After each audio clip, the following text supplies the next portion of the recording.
20 janvier 1983. Bonn, Allemagne de l'Ouest. Un président socialiste français monte à la tribune du Bundestag. Il va prononcer le discours le plus important de la guerre froide et trahir son camp. L'URSS installe des missiles nucléaires SS-20 en Europe de l'Est, 243 missiles, chacun avec 3 têtes nucléaires, portée 5000 km, assez pour détruire Paris, Bonn, Londres, pas assez pour atteindre Washington. Le plan de Moscou? Séparer l'Europe des États-Unis. Les Américains ripostent. 1979. Double décision de l'OTAN. Si les négociations échouent, on installe des missiles Pershing II en Allemagne. En Europe, c'est la panique. Des millions de pacifistes manifestent, plutôt rouges que morts. Ils exigent pas de missiles américains, négocier avec Moscou. L'Allemagne est paralysée. Le chancelier Helmut Schmidt démissionne. François Mitterrand, président socialiste élu en 1981.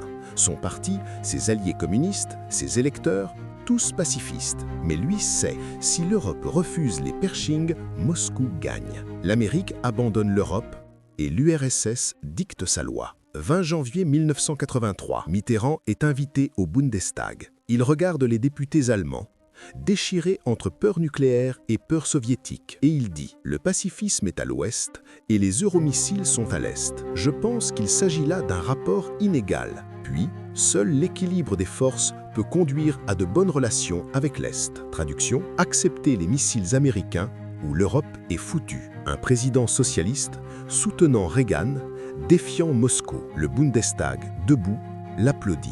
Moscou, furieux. Andropov, dirigeant soviétique, menace. Les pacifistes crient à la trahison. Mais Mitterrand tient bon. Novembre 1983. Les Pershing II sont installés. L'URSS quitte les négociations. Mais en 1986, nouveau dirigeant.